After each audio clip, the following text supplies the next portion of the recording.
time. Hey there! So today we are finally doing my 7th Doctor review. The 7th Doctor was portrayed by the very intriguing Sylvester McCoy, and I'm not going to lie, the entire time I was watching these stories, all I could think is, Radagast. Oh, it's you. Because I saw him in The Hobbit before I saw him as the Doctor. Just like, I can't unsee Radagast now, and it's just like, okay.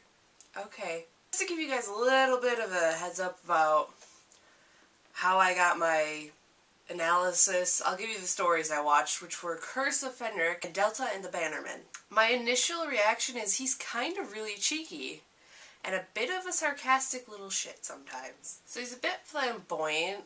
I mean, compared to past Doctors, he's very flamboyant, actually. Unless we're comparing him to Six, and then, well, I mean, Six is the embodiment of sass, so, I mean, you're never gonna beat Colin Baker in that field. With all this flamboyancy and this kind of sarcasticness, he's also a very, very sweet person, and he cares a lot about the feelings of others, which, compared to his last regeneration, that's a good thing. So his two companions were Mel, who traveled with Six for a short period of time, and Ace, who is very interesting. Pretty sure I mentioned in my last video that Mel likes to scream a lot. Basically, like, it seems to me like anything even slightly spooky or scary, she just screams, and it's like the most annoying scream ever.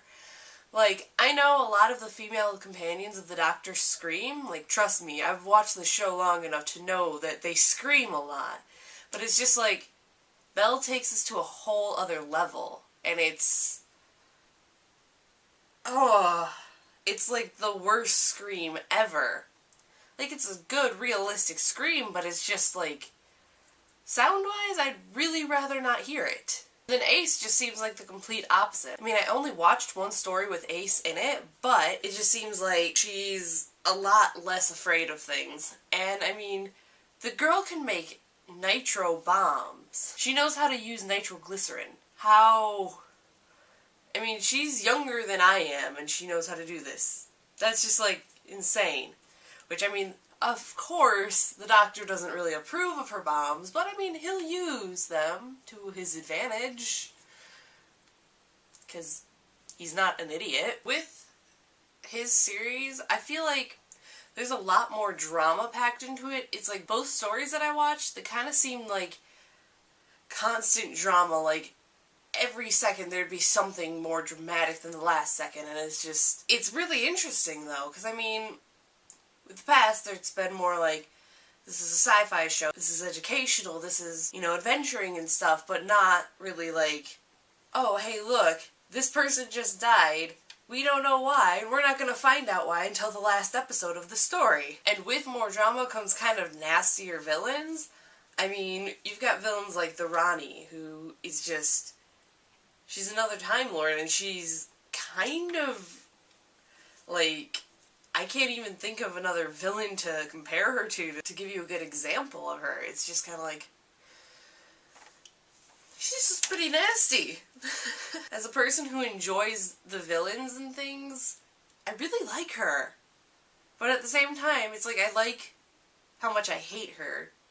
Does it make sense? So I can't forget to mention the spoons and the magic tricks, because that's just something that, it's like Sylvester McCoy kind of just threw these in there. This is something he brought to the Doctor, and it's just like, it's really interesting, because none of the Doctors have ever done something like this kind of. Sure, there's been moments where, like, Tom Baker would pull a magic trick or something. When I think of, like, this type of stuff, I think of the 7th Doctor now. So 90s. It's like, who needs 90s Doctor Who? You've got Sylvester McCoy's Doctor Who series. I know this happened in the late 80s, but it's one of those shows from the late 80s where it's like, is this from the 80s or is this from the 90s? Because you can't tell.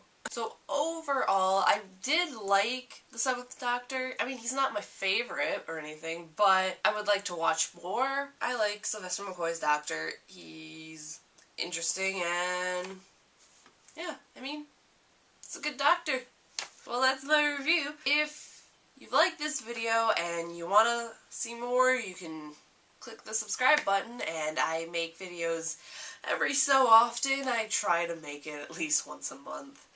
I'm not good with this yet. I'm getting there though. If you want any other Doctor Who reviews, whether it be an episode, a story, a character, even do one on a certain writer of the show, like seriously you want me to give you a review of Stephen Moffat, I'll do it. It's not going to be a good one though, I can assure you that. If you want me to do reviews of anything else in the world of fandom or just in general, I'm so glad to do it. You can give me basically anything and I'll review it. So, yeah. I'll see you all next time.